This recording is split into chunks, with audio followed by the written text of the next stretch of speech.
स्वागत है आप सभी का R1 न्यूज में। मैं आपके साथ साबिर मुकाशी।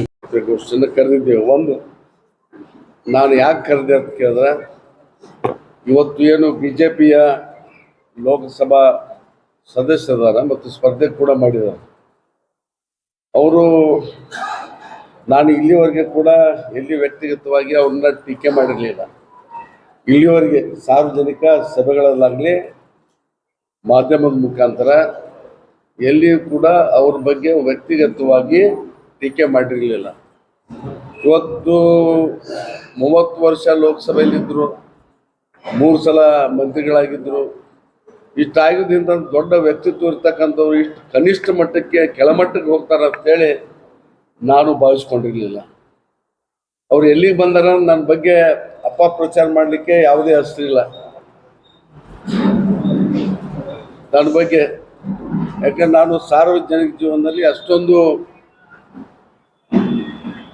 ಸರಿಯಾದಂಥ ಒಂದು ದಿಕ್ಕಿನಲ್ಲಿ ನಾನು ನಡೆದಿದ್ದರಿಂದ ನನ್ನ ಬಗ್ಗೆ ಟೀಕೆ ಮಾಡಲಿಕ್ಕೆ ಅವರಲ್ಲಿ ಯಾವ ಅಸ್ತ್ರ ಇಲ್ಲದೆ ಇರೋದ್ರಿಂದ ಇವತ್ತೇನು ಟೀಕೆ ಮಾಡ್ತಾರೆ ಅಂತ ಕೇಳಿದ್ರೆ, ರಾಜು ಆಲ್ಗೂರು ಚುನಾವಣೆಯಲ್ಲಿ ಗೆದ್ದು ಬಂದ್ರೆ ಅವ್ರು DSS ಅಂತಕ್ಕಂಥ ಮೂಲದಿಂದ ಬಂದಾರ.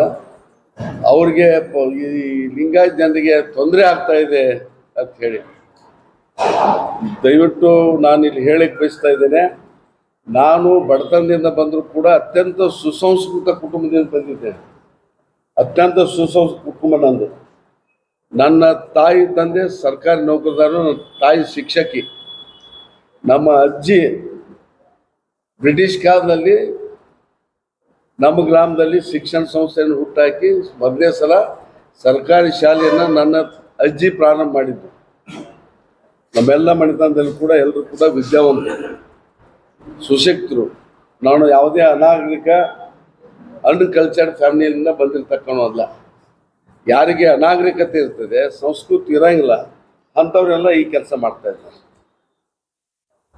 ಇವತ್ತು ನಾನು ಹೇಳಿಕೆ ಬಯಸ್ತಾ ಇದ್ದೇನೆ ನಿಮ್ಮ ಮಾಧ್ಯಮದ ಮುಖಾಂತರ. ಇವತ್ತು ನನ್ನ ಸಾರ್ವಜನಿಕ ಜೀವನದಲ್ಲಿ ಅಥವಾ ನಾನು ಏನು ಹಿಂದೆ ಮಾಡಿದ ಸಂಘಟನೆ ದೃಷ್ಟಿಯಿಂದ ಒಂದೇ ಒಂದು ದೊಡ್ಡ ಸಮುದಾಯಗಳಿಗೆ, ವಿಶೇಷವಾಗಿ ಲಿಂಗಾಯತ ಸಮುದಾಯಗಳಿಗೆ ತೊಂದರೆ ಕೊಡೋದು ದೂರ ಉಳಿತು. ನಾನು ಅಕ್ಷರದಲ್ಲಿ ಮಾಡಿರ್ತಕ್ಕಂಥ ಉದಾಹರಣೆ, ಮಾತನಾಡ್ತಕ್ಕಂಥ ಉದಾಹರಣೆ ಇಲ್ಲ. ಇವತ್ತು ಜಿಗಜಿನಿ ಅವರಿಗೆ ಚಾಲೆಂಜ್ ಮಾಡ್ತೀನಿ ನಾನು. ಇಡೀ ಜಿಲ್ಲೆಯಲ್ಲಿ ಒಂದೇ ಒಂದು ಉದಾಹರಣೆ ನಾನು ಯಾರಿಗಾದ್ರೂ ತೊಂದರೆ ಕೊಟ್ಟಿದ್ದಿದ್ರೆ ಅವರು ಸಾಬೀತು ಮಾಡಿದ್ರೆ ನಾನು ಈ ಕ್ಷಣದಿಂದಲೇ ಚುನಾವಣೆಯಿಂದ ನಿವೃತ್ತಿ ಆಗ್ತೇನೆ. ನಾನು ನಮ್ಮ ತಂದೆಗೆ ಹುಟ್ಟಿರ್ತಕ್ಕಂಥವ್ನು, ಅವ್ರ ಬಗ್ಗೆ ನಾನು ಮಾತಾಡಂಗಿಲ್ಲ. ಅವರು ಈ ಚಾಲೆಂಜ್ ಸ್ವೀಕಾರ ಮಾಡಬೇಕು. ಇಲ್ಲ ಅಂದ್ರೆ ಜಿಲ್ಲೆಯ ಜನರ ಕ್ಷಮೆಯನ್ನು ಕೋರ್ಬೇಕು. ಯಾಕೆ ಈ ಮಾತನ್ನು ಹೇಳ್ತೀನಿ ಅಂದ್ರೆ, ನಾನು ಬೆಳೆದು ಬಂದಿರ್ತಕ್ಕಂಥದ್ದು ದಿವಂಗತ BM ಪಾಟೀಲ್ ಸಾಹೇಬರ ಮಾರ್ಗದರ್ಶನದಲ್ಲಿ. ನಾನು ಲಿಂಗಾಯತ ಸಂಸ್ಥೆಯಲ್ಲೇನೆ ಕೆಲಸ ಮಾಡಿದ್ದೀನಿ 15 ವರ್ಷ. ನನ್ನ ಎಲ್ಲ ಒಡನಾಡಿಗಳು, ಸ್ನೇಹಿತರು ಎಲ್ಲ ಲಿಂಗಾಯತ ಸಮುದಾಯಕ್ಕೆ ಸೇರಿದವರು. ಬಹುಶಃ ಇಲ್ಲಿವರೆಗೆ ಹೇಳ್ತಾ ಇದ್ದೀನಿ, ನಾನು ಎಂದೂ ಕೂಡ ನನ್ನ ಜಾತಿಯ ಸಮಾರಂಭಕ್ಕೆ ಹೋಗಿಲ್ಲ. ಚಲವಾದಿ ಸಮಾಜದ ಯಾವುದೇ ಸಮ್ಮೇಳನ ಆಗಲಿ, ಜಾತಿಯ ಇದು ಆಗಲಿ, ಎಂದೂ ಕೂಡ ನಾನು ಅದರಲ್ಲಿ ಭಾಗವಹಿಸಿಲ್ಲ. ಅವತ್ತಿನ DSS ಏನಿತ್ತು, ಎಲ್ಲ ಜಾತಿ ಸಮುದಾಯಗಳನ್ನು ಒಳಗೊಂಡಿರ್ತಕ್ಕಂಥ ಸಂಸ್ಥೆ ಇತ್ತು. 35 ವರ್ಷದ ಹಿಂದೆ ನಾವು ಏನಿದ್ದೀವಿ ಅವಾಗ ಅದರಲ್ಲಿ ಆ ಸಂಸ್ಥೆಯಲ್ಲಿ ಒಕ್ಕಲಿಗರಿದ್ದರು, ಬ್ರಾಹ್ಮಣರಿದ್ದರು, ಹಾಲುಮತ ಸಮಾಜರಿದ್ದರು, ದಲಿತ ಎಡಬಲ ಎಲ್ಲರೂ ಕೂಡ ಕಟ್ಟಿರ್ತಕ್ಕಂಥ ಒಂದು ಸಂಸ್ಥೆ. ಈವನ್ ಬ್ರಾಹ್ಮಣರು ಕೂಡ ಇತ್ತು. ಮಂಗಳೂರು ವಿಜಯ ಅಂತ ಹೇಳಿ ಮಾಧ್ಯಮದ ಮಿತ್ರರಿಗೆ ನಿಮ್ಗೆ ಗೊತ್ತಿರ್ಬೇಕು. ವಿಜಯ ಮಂಗಳೂರು ಅಂತ ಹೇಳಿ ರೈಟರ್ಸ್ ಅವರು ಈ ಸಂಸ್ಥೆ ಕಟ್ಟಲಿಕ್ಕೆ ಕಾರಣರಾದಂಥವ್ರು.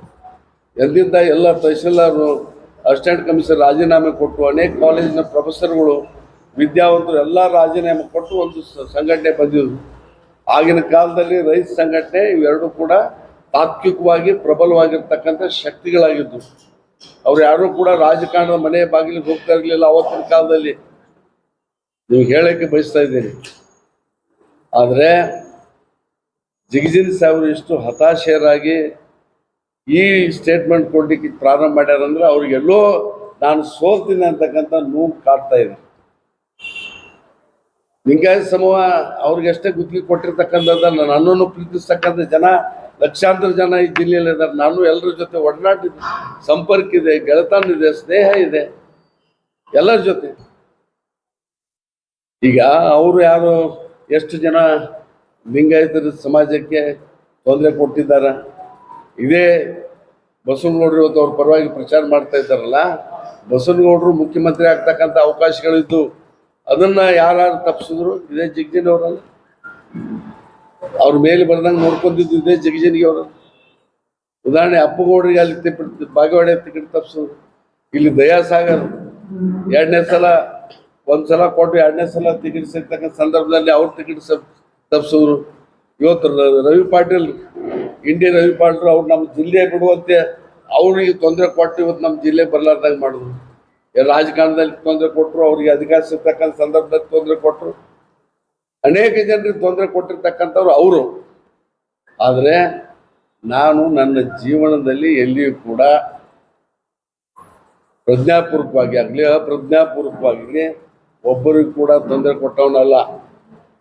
ಇದನ್ನು ಸಾಬೀತುಪಡಿಸಿದ್ರೆ ನಾನು ಮತ್ತೊಮ್ಮೆ ಹೇಳ್ತೇನೆ, ಅವರು ಸಾಬೀತುಪಡಿಸಿದ್ರೆ ಈ ಕ್ಷಣದ ಮೇಲೆ ಚುನಾವಣೆಯನ್ನ 7ನೇ ತಾರೀಕಿಗೆ ಇದೆ. ಈ ಚಾಲೆಂಜ್ ಅವರು ಸ್ವೀಕಾರ ಮಾಡ್ತಾರ ಅಂತ ಕೇಳಲಿಕ್ಕೆ ಮಾಧ್ಯಮದ ಮುಖಾಂತರ ಬಯಸ್ತಾ ಇದ್ದೇವೆ. ಅವ್ರಿಗೇನೂ ಇಲ್ಲ. ಇವತ್ತು ದಲಿತ ಸಮುದಾಯ ಕೂಡ ಏನೂ ಮಾಡಲಿಲ್ಲ. ಅವರು ಅವ ಸಮಾಜಕ್ಕೂ ಮಾಡಲಿಲ್ಲ, ಈ ಸಮಾಜ ಯಾವ ಸಮಾಜಕ್ಕೂ ಏನೂ ಮಾಡಲಿಲ್ಲ. ಏನೋ ಶೂನ್ಯ, ಯಾರಿಗೂ ಕೂಡ ಸಹಾಯಕ್ಕೆ ಬಂದಿಲ್ಲ. ಇವತ್ತು ನಾವು ದಲಿತ ಸಂಘರ್ಷ ಆಗಿನ ಕಾಲದಲ್ಲಿ ಕಟ್ಟದವ್ರು ಯಾರು? ಬಿ ಕೃಷ್ಣಪ್ಪ. ಅವರು ಕೂಡ ಮಾದಿಗ ಸಮಾಜಕ್ಕೆ ಸೇರಿದವರು, ಪ್ರೊಫೆಸರ್ ಬಿ ಕೃಷ್ಣಪ್ಪ. ಅನೇಕ ಜನ ಅವ್ರ ಸಮುದಾಯವರೆಲ್ಲ ನಮ್ಗಿಂತ ಜಾಸ್ತಿ ಆರ್ಗನೈಸೇಷನ್ದಾಗ ಅವರೇ ಅದ. ಇವತ್ತು ಈ ಎಂ ಬಿ ಪಾಟೀಲ್ ಮನೆ ಮೇಲೆ ಕಲ್ಲು ಎಸೆದಂಥವ್ರು ಯಾರು? ಎಂ ಬಿ ಪಾಟೀಲ್ ಸಾಹೇಬ್ರ ಮನೆ ಮೇಲೆ ಕಲ್ಲು ಬಸಿದಂಥವ್ರು ಯಾರು? ಇವರು ಅನೇಕ ಕಾರ್ಯಕರ್ತರನ್ನ, ಏನು ಅಗ್ರೆಸಿವ್ ಕಾರ್ಯಕರ್ತರನ್ನ ಹತ್ತಿಗೆ ಇಟ್ಕೊಂಡು ಬ್ರಹ್ಮಾಸ್ತ್ರ ಬಿಡ್ತಾರಲ್ಲ ಬೇರೆಯವ್ರ ಮೇಲೆ, ನಾನು ಅದು ಅವ್ರಿಗೆ ಸಂಬಂಧಪಟ್ಟಿದ್ದು ನನಗಲ್ಲ, ಇವರೇ ಮಾಡಿಸಿ ಅದನ್ನೆಲ್ಲ ಮಾಡ್ತಾ ಇದ್ದಾರೆ. ಇದು ಯಾರಿಗೂ ಗೊತ್ತಿಲ್ಲದಲ್ಲ. ನಾನು ಇಲ್ಲಿಯೂ ಕೂಡ ಏನೂ ಹೇಳಬಾರ್ದು, ಅವ್ರ ಬಗ್ಗೆ ವಿರೋಧ ಮಾಡಬಾರ್ದು ಅಂತ ಇಲ್ಲಿವರೆಗೂ ತಡ್ಕೊಂಡು ಬಂದೆ. ವ್ಯಕ್ತಿಗತ ಇವತ್ತೇನು ನಾನು ಚುನಾವಣೆ ಪ್ರಾರಂಭ ಮಾಡಿ 3 ತಿಂಗಳಾಯ್ತು. 2 ತಿಂಗಳು ಟಿಕೆಟ್ ಸಿಕ್ಕಿದೆ. ಅದಕ್ಕಿಂತ ಮೊದಲು 1 ತಿಂಗಳು ಪ್ರವಾಸ ಮಾಡಿ ನಾನು ಕಾನ್ಸ್ಟಿಟ್ಯೂನ್ಸಿಯಲ್ಲಿ ಎಲ್ಲಿಯೂ ಕೂಡ ಅವ್ರ ಹೆಸರು ಎತ್ತಲಿಕ್ಕೆ ತಯಾರಿರಲಿಲ್ಲ. ನಾನು ಹಿರಿಯರದಾರ ಗೌರವ ಕೊಡ್ಬೇಕಂತ ಹೇಳಿ ಯಾವಾಗ ಪದೇ ಪದೇ ಅನೇಕ ಪತ್ರಿಕೆಗಳಲ್ಲಿ ಮಾಧ್ಯಮದಲ್ಲಿ ಇದು ಹೇಳಿಸ್ತಕ್ಕಂಥರು, ಅವ್ನು ಯಾರೋ ಮೀಸಿ ಅಂತ ಹೇಳಿ ಅವನ ಕಡೆ ಒಂದು ಸ್ಟೇಟ್ಮೆಂಟ್ ಕೊಡಿಸಿದ್ರು. ಅವನು ನಮ್ಮ ಬಾಬಾ ಜಮಖಂಡಿ ಅವರು. ಹೀಗೆ ನನ್ನ ಹತ್ರ ಇನ್ನೂ ಅನೇಕ ವಿಷಯಗಳಿವೆ.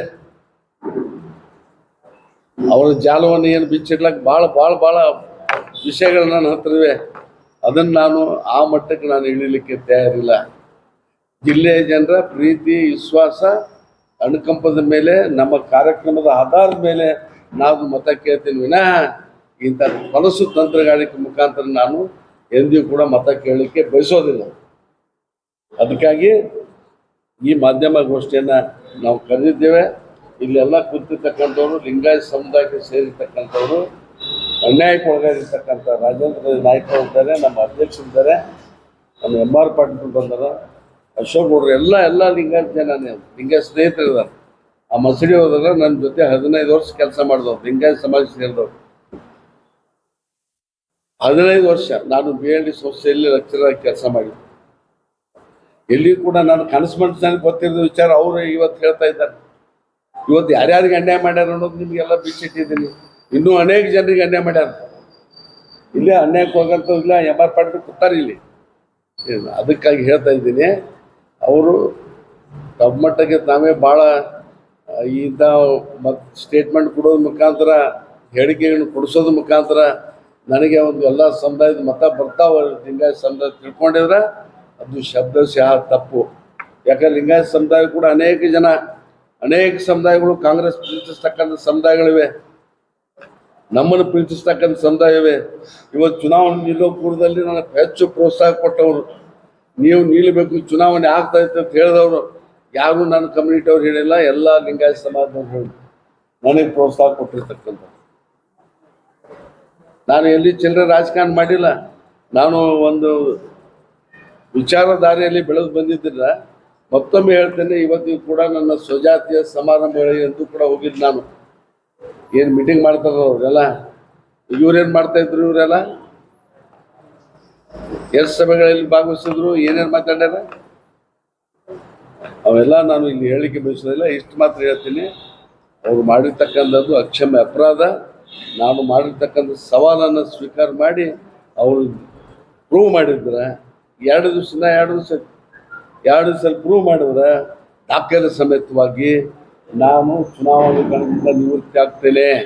ಇಲ್ಲ ಅವರು ಜಿಲ್ಲೆಯ ಜನತೆ ಕ್ಷಮೆಯನ್ನು ಕೇಳಬೇಕು. ಇಷ್ಟು ಹೇಳಿ ನಾನು ಮಾತನ್ನು ಮುಗಿಸ್ತೇನೆ. ನೀವೇನಾದ್ರು ಪಾಟೀಲ್ ಮಾತಾಡ್ತೀನಿ.